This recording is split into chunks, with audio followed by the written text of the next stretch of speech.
Okay, so welcome to the seminar series at the Gemini Center on Quantum Computing. This time we have a presentation by Ida Maria Høyvik. She has a PhD in electronic structure theory from the Aarhus University. She did a postdoc at the LMU in Munich, and she has had several fixed-term associate professor positions at the NTNU before she became permanently employed as an associate professor in theoretical chemistry in 2019. Her area of research is wave function theory for molecules. And in today's presentation, she will give an overview of how quantum computing can be used in quantum chemistry with a focus on static molecular properties. So I'm very excited for this presentation, and without further ado, the floor is yours. Thank you, Franz. So I think I'd like to start with trying to switch slides. Before we start, I just want to make the disclaimer that I'm what they call a classical quantum chemist. So I haven't been using quantum computing in my research. And by classical, I mean, of course, in the computer sense, not in the mechanics sense. And so the objectives of this talk is limited to give an idea of what quantum chemistry is, why quantum computing could be useful for quantum chemistry, and also some example applications. And at the end, I'll just briefly go through the quantum chemistry that I'm doing in case someone wants to, for example, look at how to use quantum computing there. So what is quantum chemistry? As chemists, we like to look at molecules, and what we're interested in is looking at, for example, the molecules' bonding situations or molecular properties. And all of these are governed by the laws of quantum mechanics. So quantum chemistry, you could really say, is basically molecular quantum mechanics.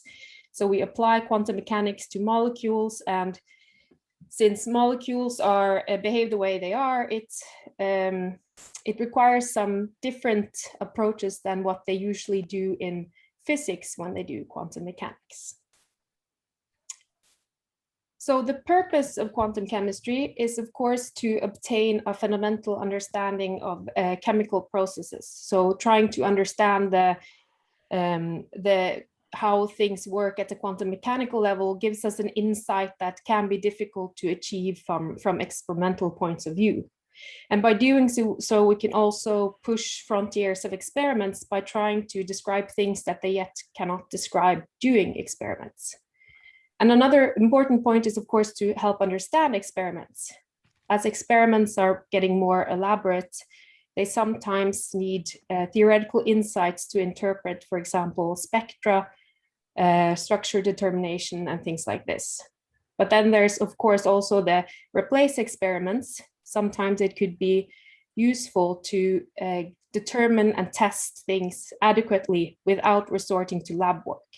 This could be faster, it could be safer, and I guess also some claim that it's more sustainable. Although I would question the sustainability, considering the vast amount of energy spent on computer power and cooling of computers. But so that's sort of the purpose of quantum chemistry, briefly stated. So what do we compute when we use quantum chemistry? Well, things we could be interested in is, for example, energies of the molecule. So what type of conformation of a molecule has the lower energy, which would be, for example, indicating the stability of the molecule. Equilibrium geometries, when we look at pictures of molecules, like the one on this slide here, this is equilibrium geometry. So this is the geometry where it's most energetically favored. And energetically favored is sort of determined by the quantum mechanical laws underlying it. Molecular properties. So if we look at a molecule, we're often interested in seeing how they respond to, for example, electric and magnetic fields. This has huge significance experimentally on, for example, structure determination of molecules. So we use spectroscopy, the interaction of molecules with light, to see if we can determine what kind of molecule we're dealing with in case we don't know. We could use nuclear magnetic resonance to determine structure, and it can also be used, of course, for other things. And then there are other aspects of properties like nuclear dynamics, like how will nuclei move, and also, for example, electron dynamics, how will the electron density develop in time, for example. So there are plenty of properties that a chemist is interested in that we can compute using quantum chemistry. And in chemistry, accuracy is usually very important. Chemistry is based on basically delicate energy balances. So often less than 1 to 2% of the energy could be critical for actually describing the correct chemistry. So usually we say that we have something that we call chemical accuracy. So we say that is 1 kilocal per mole. And that's for other units, it's about 10 to the minus 2 electron volts. And so we need to get accurate results if we actually want to describe the proper chemistry. And an example of this is if you describe these delicate energy balances incorrectly, you would never be able to get protein folding correct, for example, because protein folding is actually very small energy interactions or interactions with small energy terms that would be critical to describe correctly. So we do need an accurate treatment. So if we look at static molecular properties, what kind of approach do we take? And that is, for static molecular properties, is usually the time-independent electronic Schrödinger equation. So we call this usually molecular electronic structure theory. So we want to know, for a given nuclear configuration, how do the electrons arrange around the nuclei? So we want to solve the Schrödinger equation where we have a Hamiltonian. H is what we know about the system and can set up. And the task is to determine the wave function, which gives us information on the system, and we determine the energy of the system. And for a hydrogen atom, we can solve this analytically. But beyond that, we have to resort to approximations. And what we do in chemistry is that we usually introduce a finite set of functions, which we call basis set, to approximate the wave function. So what we do is this Schrödinger equation, which is in principle a differential equation, by introducing the basis set, we turn it into a algebraic problem, basically. But still, the wave function is quite complicated. And to exemplify that, I here want to use water molecules. A water molecule is a very small molecule. It only has 3 atoms. And what I've listed here in the table is actually the scaling of the number of wave function parameters you need to specify the full wave function of the system. So with the number of wave function parameters, you can think of it, what is the amount of numbers I have to determine, or how many configurations do I have to include to get the full wave function for the given basis set. So we have already introduced the basis set approximation, and now it's sort of to get the full solution within that basis set. So for one molecule, we would have approximately 1,000 parameters. You double the amount to 2 molecules, you would have to have 10 to the power of 6 parameters. And if you double that again, you will have to have 10 to the power of 13 parameters. So the increase in the number of parameters is exponential, not polynomial. So it really explodes the number of parameters that we need. And we can always do clever tricks with symmetry, for example, of the wave function, use fundamental symmetries that we know. We can use spin properties and restrict our space. But that will basically be minor reductions in the number of parameters. The exponential explosion in the number of parameters is still there. And this is essentially the same problem that they have in quantum physics or in quantum mechanics, because it's the same problem. It's a quantum many-body problem. And this exponential growth in the wave function parameters with system size, I think this is mainly a quantum effect. I think I'm not a physicist, but I would think that in classical mechanics, you don't really have this effect. And letting the computer be quantum mechanical allows us to exploit quantum mechanical effects to describe such systems. And I would think that this is the reason why, for example, quantum chemistry and quantum many-body problems are so, there are quite a lot of them with respect to quantum computing. And so it's quite natural for quantum chemistry and quantum many-body problems to be wanted to be applied to in a quantum computer.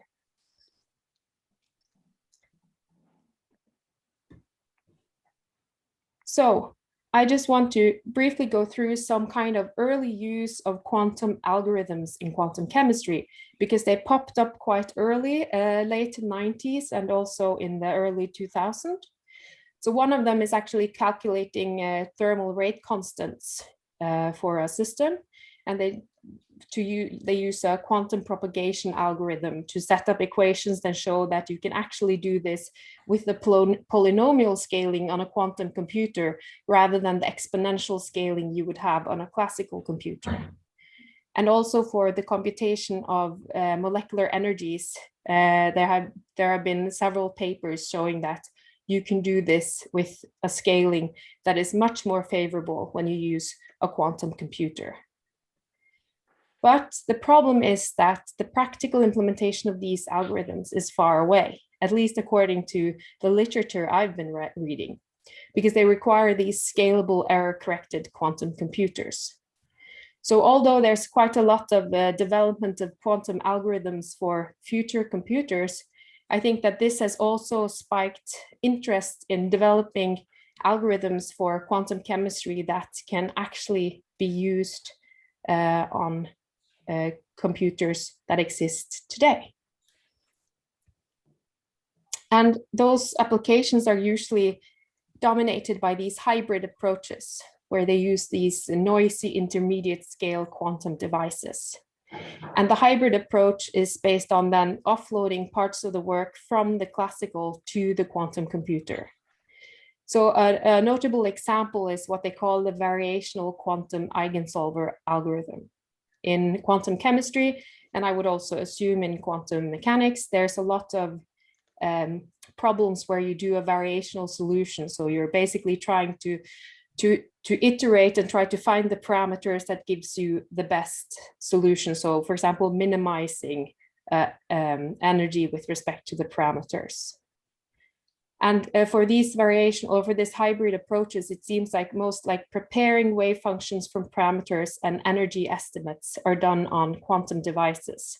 And then the updating of parameters to get a new start guess for the wave function parameters is done on the classical computer. And then you do here, let's see here in step 1, 2, and 3, and then you go back to step 1, construct your wave function from the parameters, you estimate the energy, and then the classical computer is updating your parameters again, and then you go back to step 1 until your energy has converged. So this seems to be quite a widespread use of quantum devices in quantum chemistry as it is now, and it's sort of natural since a lot of our problems are formulated in a variational manner. So there have been several physical realizations of the variational quantum eigensolver. There have been calculations on both ground and excited state energy for molecules. And usually these have been very small molecules like a hydrogen molecule, H2, and hydrogen helium plus, and so on. I think these are molecules that chemists often say that are the favorite molecules of physicists because they are so small. But mainly up to at least 2019, the applications were on quite small molecules. And for those who may be interested, I don't know much about it, but I've also listed some of the architectures or platforms which have been used for these calculations. And it was basically 3 that went were used several times, and it was something they called photonic chip, a superconducting processor, and ion trap processor. And many of the calculations use a ansatz for the wave function that's called the unitary couple cluster ansatz. And that's an ansatz which is quite cumbersome from a classical computer point of view, because a couple cluster, as we normally use it in quantum chemistry, is not unitary, but it has an advantage that sort of the terms you need to consider truncates quite quickly. But in the unitary ansatz, it does not truncate. And that makes this a very, very tedious and impossible task for the classical computer.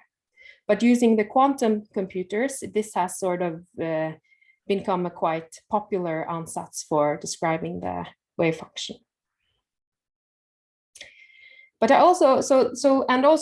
this is why they say often that quantum computers can be good to have, because you can do these kind of ansatzes which are difficult to do on a classical computer.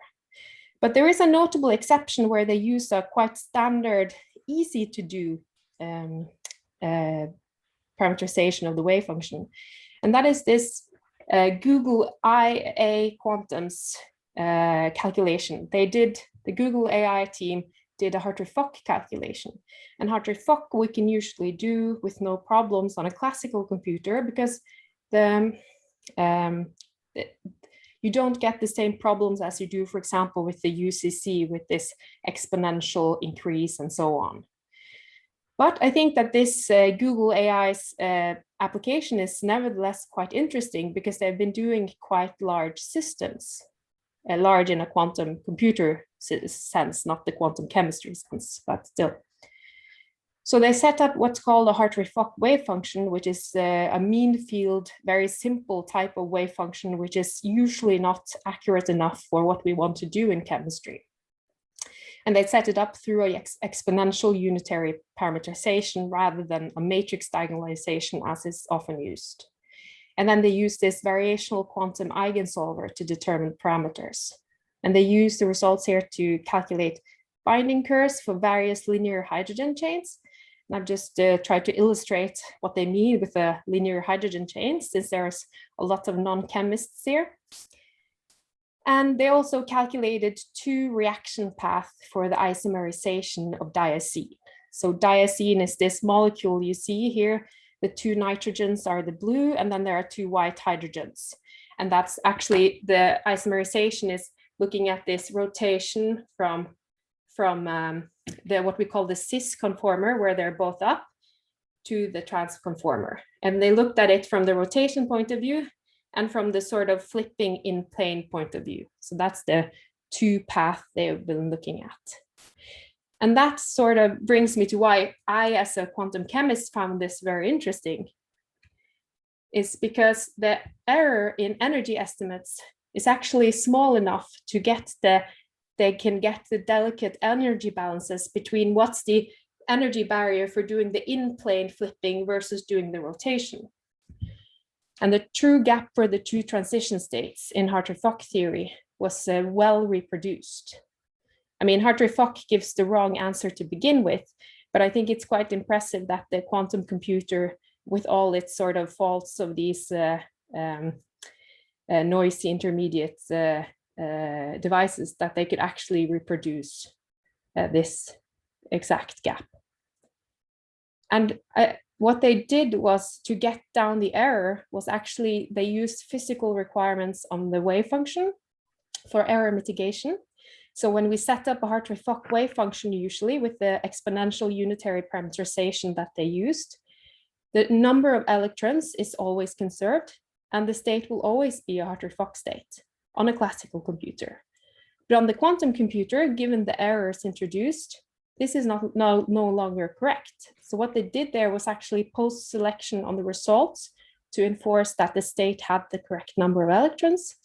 And they did what we call a density purification to make sure that the state was actually a Hartree-Fock state, because we have some given criteria that a state has to fulfill to be in Hartree-Fock state. So they used requirements of the wave function that is usually fulfilled on the classical computer to actually remove errors from doing it on a quantum device.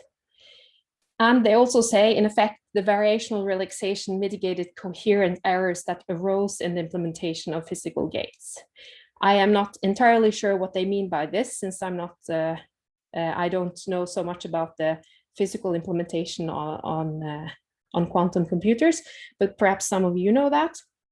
But I think this was a very interesting calculation, because even though Hartree-Fock is not very impressive in itself, I think it's very impressive that they, on a quantum device, can get errors small enough to actually get something that is chemically meaningful for us.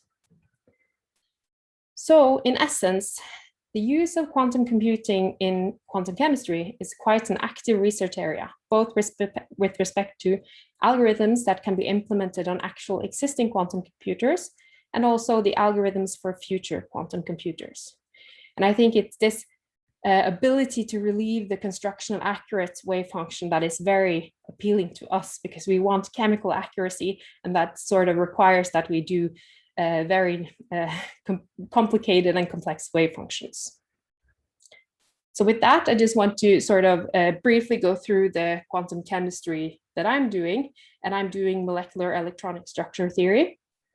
I've been working with some linear scaling couple cluster approaches, optimizations of Hartree-Fock, also using this exponential unitary parameterization. And more recently, my interest has gone towards particle breaking wave functions. So actually looking at systems where conservation of the number of electrons is no longer interesting, for which, for example, electron transport would be an example. And also coupled to how to describe molecular properties of such systems, for example, their interaction with light. This could be relevant, for example, to describe photoactivated redox processes. So getting redox reactions which are initiated by light is sort of what one could see as the green future of chemistry, because then you don't have to use a lot of energy to raise temperature for reactions, and you don't have to use expensive transition metals and so on. And there are, in my research at least, I see several potential candidates for example, algorithmic developments for quantum devices. So if someone would be interested, I'm quite open to it, and I always have some good master students who could work on it. So just contact me, and I think one could always find some interesting things to do. And that was it. So thanks for your attention. Yes, thank you very much for the nice presentation. I think the floor is open for questions.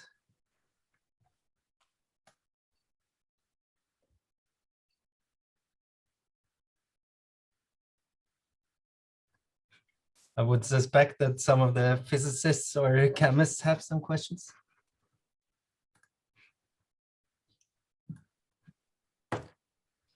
Now, yeah, I mean, I didn't understand all the details, of course, and I think you addressed it in the second half of your talk, but I was just wondering, in principle, if you're stupid or you're smart enough to build a quantum computer, but you're stupid, is still the idea, for instance, what you talked about, this water molecule, would you do it in the same way? So parameterize, or was this whole cluster story? I mean, would you expand it in the same basis and just have the advantage of more computer power, or are you indeed, like with this Hartree-Fock and coupled cluster thing, always able to do it on a deeper level, like that you're actually simulating the quantum physics? I think it's a good question, because with radically new devices to do computations on, one should, of course, think about how to do it in the smart way. But so I know, at least for these basis set introductions that we use in chemistry, I think that on quantum devices, they do it a different way, because they can see that it's not a very practical approach. So they use different kind of basis functions. Not that I know explicitly the details there. But I think with respect to the wave function parameterizations, I think maybe it's sort of the reverse way, that the way we have been doing quantum chemistry on classical computers is ridiculous, because we get this exponential scaling. And then with the quantum devices, it's much more natural to use these parameters, or these ansatzes that we have. So I think that even though one usually would think that now we're doing something radically new devices, then we probably need a radical new approach, I think we're actually perhaps getting to the natural state of things of describing these type of wave functions. And I think also this is what Feynman pointed out in his keynote lecture in '82, I think it was, where he said that that it would be natural to describe quantum many-body systems with a many-body system itself. So I think that the ansatz that we use should probably still be, I mean, explored for quantum devices before trying something different, if that was what you were wondering. Yeah, sort of, yeah.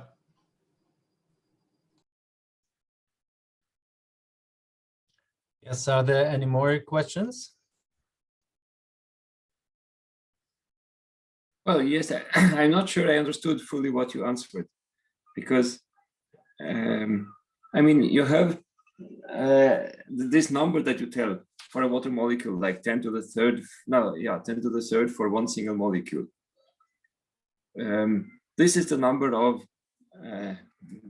basis wave functions that you use in your selected basis somehow. Yeah, and then it's the number of configurations that you get from a given basis set. So basically, it's the binomial results from n electrons. It's distributed among the number of basis functions you have. Yes, yes. So, but if you take this on a quantum computer, of course, you can represent it efficiently. I mean, you can represent the wave function efficiently in a quantum computer, because the number of dimensions of the Hilbert space of the quantum computer also grows with the same exponential scaling. So this is fine. But when you do it with this hybrid algorithm, then you, like this UCC, for example, you need some sort of small number of parameters that you optimize. I mean, yes, the UCC wave function depends on some parameters, which is much smaller than this 10 to the third. That's why it is somehow viable to use this kind of hybrid algorithm. What does it mean that this UCC ansatz is a very efficient way to encode the wave function, or the parameters that you use in the UCC wave function is a much more efficient way to encode it?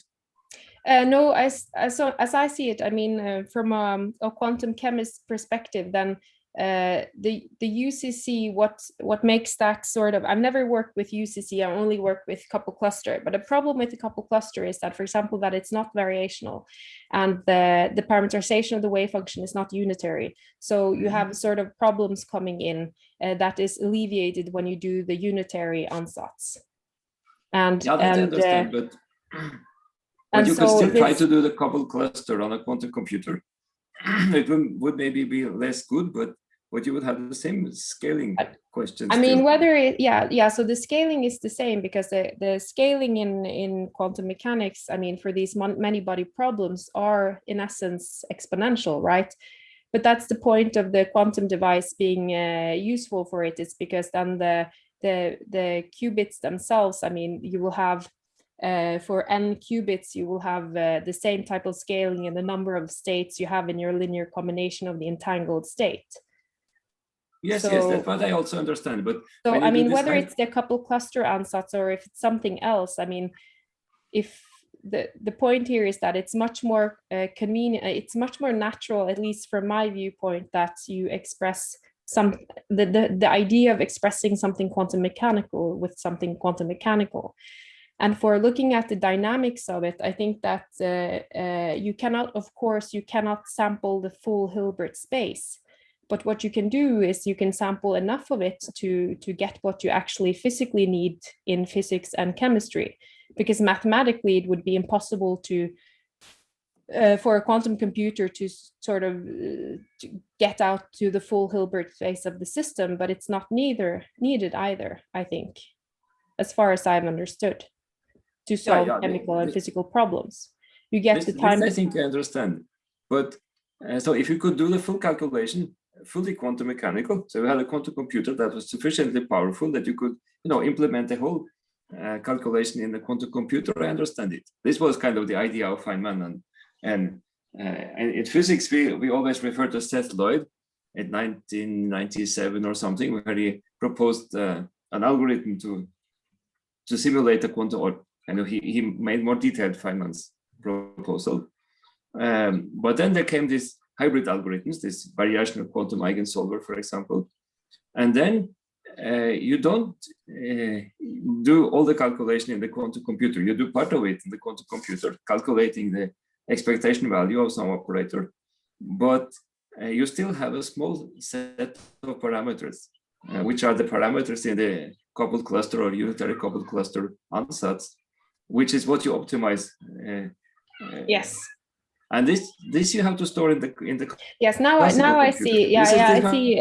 Point. You think about the bottleneck of the classical routine step, that the classical routine cannot handle it. So it means that somehow you describe your wave function, which you tell has 10 to the third or even 10 to the 13th parameters, instead of a much smaller number of these coupled cluster parameters. But somehow this very small number of parameters is supposed to represent the same information as what you have in the full wave function. Yeah, well, that's, I think, I'm not quite sure I understand what you mean, but when it comes to sort of whether you do, usually you never do the full wave function, right? We don't do the exact wave function in Fock space. Usually we do what is sort of the approximations that are needed for an sort of reliable result. So for example, in the coupled cluster case, you would, rather than giving the full expansion of the T up, like that the cluster operator contains excitations up to all the electrons you have, you usually restrict it to, for example, singles, doubles, and triples to get really good results for where the Hartree-Fock reference is actually useful in any case. But even on a classical computer, I mean, on a classical computer, these approaches are becoming very difficult. But so you don't need to go to the full Fock space solution to get chemically sound results. But the level you need to go at is still difficult for a classical computer to handle. But when it comes to the hybrid approaches, I don't really know, since I don't know the developments of quantum devices, I don't know if this is sort of an intermediate area of time where we're sort of doing suboptimal solutions while we wait for an implementation that can actually handle a full calculation on a quantum device. I don't know where the development... in principle, yes, but I think the waiting time is kind of very unspecified. So the waiting time could be 1,000 years. And if that is the case, then it's useful to have something in those 1,000 years in between. I mean, yes, and it's... nobody knows. Yeah, but it seems like I think that there will always be possible to sort of make be pragmatic with respect to setting up the wave function such that you can anyways get much further with hybrid approach than with a pure classical computer. And for chemists, I think that is the important thing, that we can do interesting results with reliable, getting interesting results which are actually reliable. Could I add something to this? Because the calculations which were done with the H2 molecule, I mean, as Joachim says, I mean, you rewrite your Hamiltonian in terms of gates, but then the optimization of the amplitudes, that has to be done with a classical optimization algorithm. So that's the kind of bottleneck which you have to face in all these calculations. And you can see that also when you apply machine learning algorithms, that the stochastic gradient descent methods, they are all done by the classical recipes. So there's still no specific algorithm which allows you to do the classical optimization part. But you can rewrite your Hamiltonian. So in these H2 calculations and all the other calculations which have been done, I mean, the basic bottleneck there is a Trotter algorithm. So you have to choose your Trotter time steps, and that gives you an error. By the way, you cannot implement the classical coupled cluster algorithm on a quantum computer because that's not unitary. So it only allows unitary operations. So yeah, I know that. In principle, I know that. So you cannot run the standard CCSD on a quantum computer. So and one of the... No, but I think you can if you truncate somehow, if you discard some information or something. So you evolve it and then you... It has to be explicitly unitary. So no, but if I look at just a subspace, it will be probably possible. The standard CC is non-unitary. Yeah, but if I take a larger Hilbert space, I evolve it unitarily. Subspace will probably... But then you're not doing the standard CCD or the CCSD. I don't know. Maybe I thought maybe you could kind of trick it so that you really would simulate it in some way, but it's not good reason to do it. So it's a stupid way to think. Yeah, so actually the quantum computing approach is actually the best way to do the unitary couple cluster approach, and that's what people have demonstrated. Yes. So my question is really about kind of the way to represent the wave function, because it seems that when you do this UCC wave function, you have a set of parameters in this I don't know what you call it, this T operator. This. What do you call it? Does it have a name? Those are the amplitudes. That's the Cluster amplitude operator. wave function expansion. So it just represents different types of excitations in your Fock space. Yes, but what is the name of this operator? Cluster operator. Cluster operator. Yes. So that's what I forgot. So the cluster operator, it has a small set of parameters, and in some sense, this small set of parameters represents for you the whole wave function. So it's a very efficient way to represent the wave function in a good way. Is it correct? Yeah. Correct way to think? Absolutely. Mm-hmm. So this is the whole trick. It's really that you invent a very efficient way to encode the wave function, much better than this full set of basis states.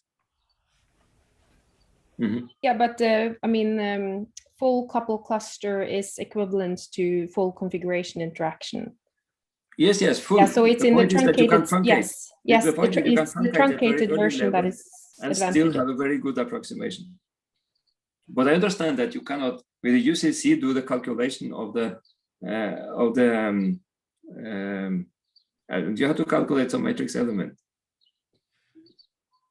and this you cannot do efficiently in a classical computer.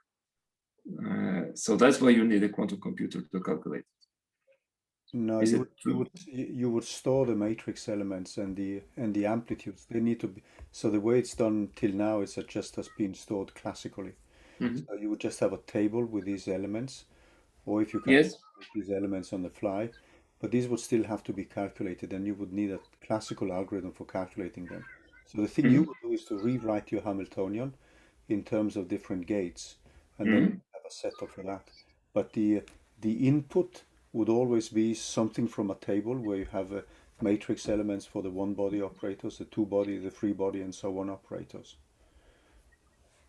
They would have to be tabulated in one way or the other one, and they are normally done by a classical algorithm. So you have this mix of classical algorithm and you rewriting the action of the Hamiltonian in terms of different gates. So that means basically Pauli matrices.